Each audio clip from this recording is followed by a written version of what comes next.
Good evening, ladies and gentlemen, and I welcome all of you back to something of a follow-up to last night's video where the Reform Party's London mayor candidate spoke about things like Thatcherism and how they are thrilled over the knowledge that Lee Anderson is now coming to their side. And, well, I made my point about the ludicrousness, the absolute the nonsense that was spewed out, and more than anything, that unfortunately for Reform, they're not really clicking with me. They're not actually playing into things that I would actually want to hear. They're not playing into things that would convince me that actually their policies are a good idea. I may have mentioned this once or twice, but again, it's just how it is. And also those who allegedly support the Reform Party haven't done a good job at deterring me by lambasting me with insults. I don't necessarily believe, ladies and gentlemen, that, you know what, that issue is going to change anytime soon. But what is going to change is the fact that Lee Anderson is about to make his first speech for the Reform Party that he's just joined. And according to what Politics Joe said at the beginning, is that this somewhat goes off the rails. And bear in mind, I've done videos before where I've talked about people going off the rails, like Liz Truss's speech from Washington. But, well, let's just get the show on the road. So come on, Lee, lay it on us. What exactly do you have up your sleeve? I want my country back. I've had to do a lot of soul searching on my political journey. And he was laughing. I made some remarks a few weeks back. Who's laughing? Yeah, you can see that. Yeah, that's what a great start. Journey. And he was laughing. Look at him. Look, he looks friggin' pissed. You know what I mean? In fact, I'll tell you something very interesting, ladies and gentlemen, is that, very quickly, 14 years ago, because when I was in secondary school, we had technically two separate buildings. We had the lower school and we had the upper school. The lower school were for year 7 and 8, and it was a 135-year-old building. And then, of course, there was the upper school, which was the year 9s, 10s, 11s, and the sixth form department. And during my when I was in year 7, it was the last year of the head of the lower school, as they called him.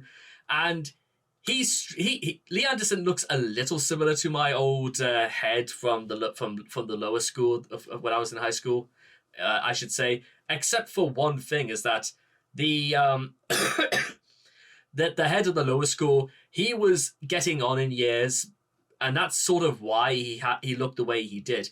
Lee Anderson looks way older, and I don't think it's got anything to do with just aging naturally and gracefully, because the old head of my lower school, he was a sports teacher as well. He kept himself fit and active.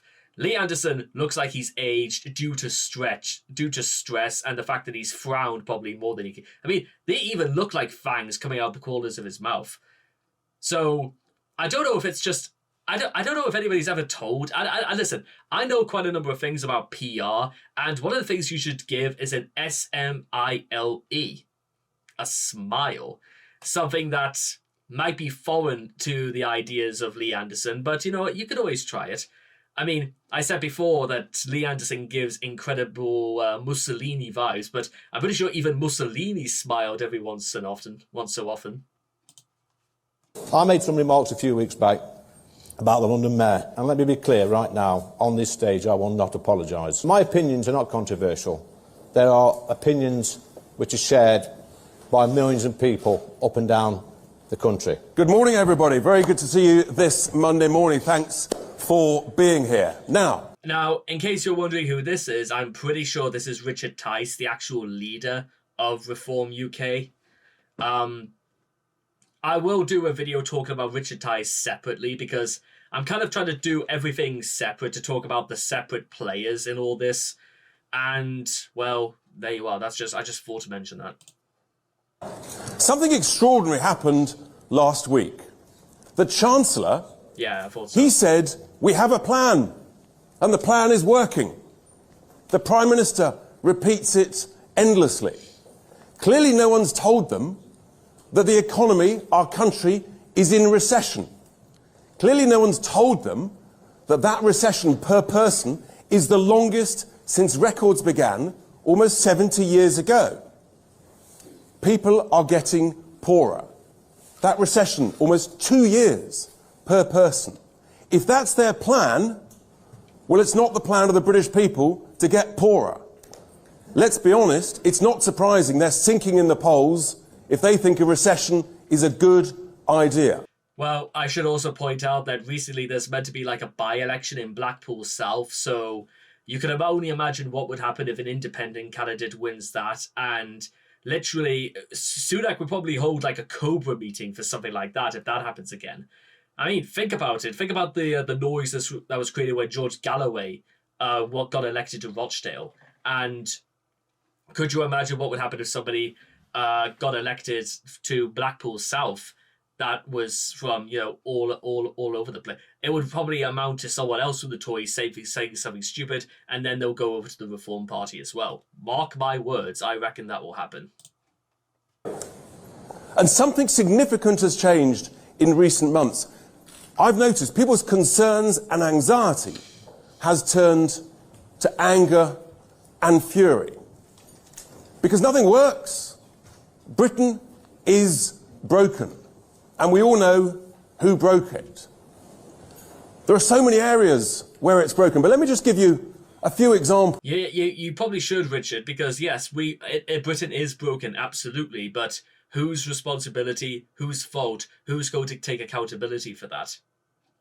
I mean, there is absolute fury across the country that the Tories have imposed on us without any democratic consent whatsoever, in complete breach of what they promised in the 2019 manifesto and previous manifestos. They've imposed on us mass immigration that we can see from the data is making us poorer. No question whatsoever. People also, separately, are appalled at what's going on in our streets, in our towns and our cities, week in, week out, with these anti-Semitic, hate-filled, pro-Hamas marches that is leading to genuine fear. The Jewish community in London afraid to go out at the weekend. Many of them thinking about leaving London to go back to Israel. What a shocking indictment of the performance of the boss of the Met Police, of the person in charge of security in London. The only thing I'll just straight up say to this is that if this was the other way round and those who were pro-Palestinian were thinking about leaving London, do you think Richard Tice would be talking this passionately about that? I mean, think about it. It stands to reason. You know what? If he's that in, well, it's hard to say if he's actually in defense of Jewish people, because he hasn't said necessarily that, you know what, we should not be persecuting, Jewish people. We should be wanting to make Jewish people feel safe. He hasn't said that. And listen, like I've mentioned before, you could probably gauge from a lot about what a politician is actually doing, judged by what he does not say. Just think about that. Because I'm making like notes right now because, well, I could, but if I did that, this whole video would be nearly 10 hours in length, and I don't think we have all the time in the world for that, unfortunately. If I did that, somebody would just be commenting down below saying that I should be standing. I don't know if it's an MP, but standing nonetheless. London, the Mayor of London, Sadiq Khan, of the Home Secretary and of the Prime Minister, that the Jewish community are terrified. Absolutely appalling. Separately, people are horrified that this gender ideology is infecting our schools, poisoning the minds of our children, parents, grandparents in their millions, shocked by this. And also, people are waking up to the absurd multi-trillion-pound cost of this obsession with net zero. But any of us who want to talk about this, oh no, we're a bigot. Yeah, we're smeared, we must be labelled, we're phobic in some way. No, we're not. We're just talking. Now, listen, here's something you need to understand is that it's not that people are going to label with you with this, but if you're going to demonstrate why, things like gender ideologies, if you're going to represent these things as in a negative light, you've got to present them with things that are factual. You've got to distinguish in people's minds things that are subjective and objective. And unfortunately, you could say that a large proportion of people will say that we're not going to listen to somebody who's like, they're just, it all stems to the idea of attacking people. And as I said before in the when I talked about the Reform Party's policies, these things are very much in the form of attacking, like as though they are just problems to solve. They're not threat. Gender dysphoria is not threat in the eyes of the Reform Party as gender dysphoria. It's generated in the form of a distraction, something that doesn't really exist and something that should cease to exist.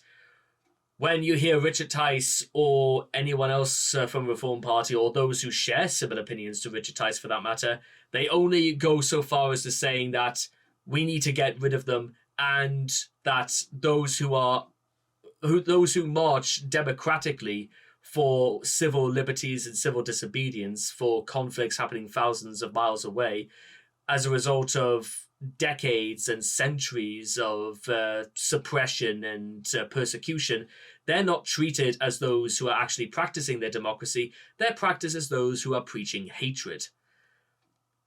That's the problem you have to come across, ladies and gentlemen, is that it's the issues that the Reform Party put forward, ladies and gentlemen. They present things as incredibly black or white. You are either right or wrong.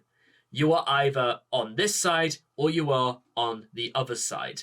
And unfortunately for Richard Tice and for the Reform Party is that issues like war, on sex, on gender, they are not black and white issues. Issues on migration are not black and white. But as we'll probably see through the rest of this, Richard Tice, Lee Anderson, Nigel Farage, and all the rest of them want you to think that there is no distinction between them. Common sense. The genuine concerns. And by the way, common sense is somehow something that Richard Tice keeps bringing up, because he thinks as though if he says it, then everything he has said already is going to work like magic in the eyes of the public. But it doesn't work like that, and it still stands to reason that actually Richard Tice doesn't really know how to orchestrate a certain level of empathy or support from the public, especially when subjects like common sense come into it.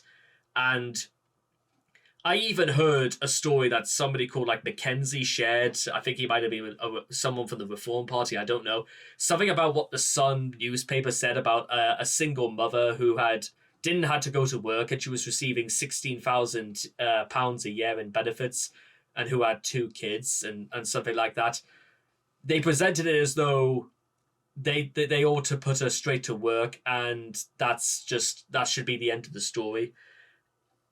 And you may argue in many ways it's not particularly very fair for those who actually go to work and who come away earning less a year than somebody who is out of work who does in 1 year. You may say that's unfair, but one, do you really think it's as easy as it sounds? And also, if it was really as simple as just doing this, then why aren't we all doing this then? You understand what I'm saying is that?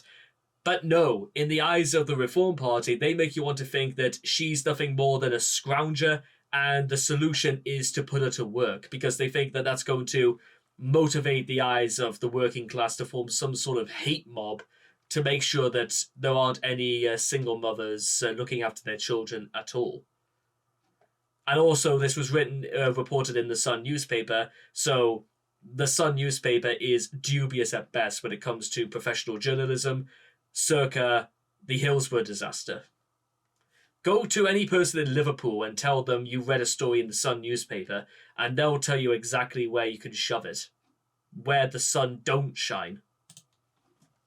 Of tens of millions of people up and down the country. And it's only Reform UK that is prepared to have that conversation. I've said it before, but I have to have that conversation. But again, they didn't mention they were going to do anything about it. Say, I think the Westminster establishment has never been more out of touch with the concerns of tens of millions of hard-working British people up and down the country. That's why we're... Well, once again, ladies and gentlemen, you know what? I'm proudly working class myself. You know what? I have a 40-hour-a-week job, and nobody's ever come to me and asked me about... If anybody ever came up to me and asking whether I was concerned about people who are questioning their genders and whether or not I was satisfied with the amount of people not born in this country I would see on the streets, walking up and down every single day, if somebody came up to me and asked me any of those things, I would rightfully tell them to go to hell. So go ahead, try and ask me, and I will make it brief and blunt. Because I just don't, why should the needs of, I'm done with this already, and Lee Anderson hasn't even spoken yet. We're going up in the polls. Just last week, we were only 5% behind the Tories, who are sinking Sunak to just 18%. We're going up, and they're going down. Now, many people think this is a short-term pressure group for one election. Forget it. You're wrong. This is a serious, medium-term plan. We have to shape and influence and change the course of direction of this country of ours. Because at the moment, it is broken and people are getting poorer. And where does this start? Well, I'll tell you where we're polling even higher, and that, of course, is in the Red Wall. Millions and millions of people, as they hear about us, they say, thank heavens for reform. So let's be clear about our ambition. It's bold, it's ambitious. In the Red Wall, this election, we want to replace the Tories as the main alternative to Starmageddon. That's what it is. It's a nightmare coming to everyone. Which is something you will always hear from anyone right-wing. They said they'll remove Starmageddon, aka they want to make it so there are only two types of party in this country at all. You're either soft right-wing or you are hard right-wing. That doesn't necessarily scream as very democratic, and in fact, it's sounding more like Republicans versus Democrats, because the system the Americans has is, I would say, very inspired in the eyes of Richard Tice, and they thought we could use that system because the Americans don't necessarily have like a Labour Party as such that actually stands in elections, because it's ultimately just down to the Republicans and the Democrats. But that's, if I ever get to the topic of talking about American politics, especially as we're in election season, we might just have to, because I think actually getting to know American politics is going to be quite an adventure in itself. One near you in 2024. So we're going to replace the Tories in the Red Wall, which means we need a champion, of course, of the Red Wall, someone who completely understands it, who is trusted by voters to tell it as it is, no nonsense, no waffle, clear, basic common sense. And I'm delighted to announce that I have found that champion of the Red Wall for Reform UK. He's also, coincidentally, going to be Reform UK's first Member of Parliament in the House of Commons. He is, of course, a person of great integrity, no nonsense, and is the Member of Parliament in the county of Nottinghamshire for Ashfield. Please welcome Mr. Lee Anderson.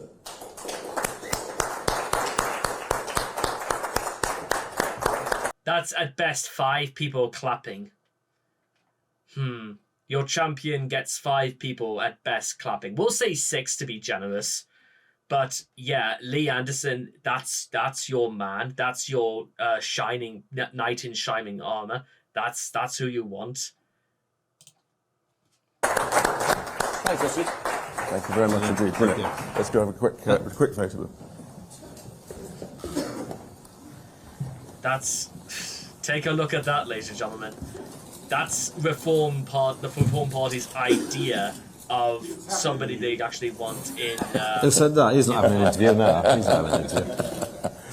Brilliant, well done. Over to you. Can you see me? Can you all see me here? You might want to move the flag out. So, I'm going to keep it brief, guys, ladies and gentlemen. And we'll start by saying, I want my country back. Over the last year or so, I've had to do a lot of soul searching on my political journey. And it was laughing. I'll get into the who's laughing bit in a second, but once again, ladies and gentlemen, I want my country back. I did a lot of soul searching. Was this before or after he made those remarks to Sadiq Khan? You tell me. And I don't expect much in politics other than to be able to speak my mind and speak on behalf... Is that you, Harry, laughing? Speak on behalf of my friends, family and my constituents. Now, I might not know a lot of these long words some of the people use in Parliament, but I know a few short ones.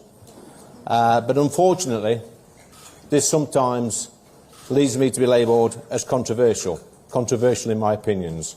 But my opinions are not controversial. There are opinions which are shared by millions of people up and down the country. It's not controversial to be concerned about illegal immigration. It's not controversial to be concerned about legal migration. It's not controversial to be, worried, concerned about the Metropolitan Police and a failing London Mayor and the hate marchers, the street crime and the shoplifters literally getting away with ruining businesses on a daily basis. It's not controversial to fight back in a culture war that is sweeping our nation. I am proud of our great country and the gifts it has given to the world over hundreds of years. Gifts like the Industrial Revolution, railways, culture, sports, medicine, such as vaccines, which have saved hundreds of millions of lives. And we've defeated fascism in 2 world wars. We've always punched... They've defeated fascism. Again, you might want to take note of that, ladies and gentlemen. They are Lee Anderson saying Britain is proud to have defeated fascism. And yet all of this screams, we are bringing it back. In fact, you know what? I know comparing Lee Anderson to Mussolini is a bit of a stretch, but there is also somebody else. He was the Nazi Party's foreign minister called Johann von Ribbentrop. He held meetings with Adolf Hitler in his house about strategies they could use if they're going to pursue the office of Chancellor, and he was among one of the very first to be executed following the end of the Second World War, and after Yahya Goering took his own life. So even though, again, my opinions may be possibly more about the ideas that maybe Mussolini is a better fit considering Lee Anderson's political history, but Ribbentrop is also, it's not too far from the tree either. Punched above our weight on the international stage. But now, like millions of people in this country, I feel that we are slowly giving our country away. We are giving away our way of life. We are allowing people to erase our history. We are giving up our streets to a minority of people who literally hate our way of life. We are allowing people into our country that will never integrate and adopt our British values. Parliament doesn't seem to understand what many British people want. And quite frankly, some of them need to get out more. I made some remarks a few weeks back about the London Mayor, for which I was stripped of the whip from the Conservative Party. And let me be clear right now, on this stage, I will not apologise. It is no secret that I've been talking to my friends in Reform for a while, and Reform UK has offered me the chance to speak out in Parliament on behalf of millions of people up and down the country who feel that they're not being listened to. People will say that I've took a gamble, and I'm prepared to gamble on myself, as I know from my mailbag how many people in this country support Reform UK on what they have to say. And like millions of people up and down the country, all I want is my country back. Now, this may sound offensive to the Liberal elite, but it's not offensive to my friends, my family, my constituents and some of my donors. Choice words so far, but let's hear. I understand out. Okay, so they're not. You know, offensive to you, but let's. Okay, well, let's wait and see. Come on, let's lay it on me, Anne. To my friends, my family, my constituents and some of my donors. Constituents like my mum and dad, who told me they could not vote for me unless I joined Reform UK. My parents are both nearly 80, and they get it, and I must not let them down. As I said at the beginning, I want my country back. Thank you. Brilliant. Well done. Fantastic. Yeah, fantastic.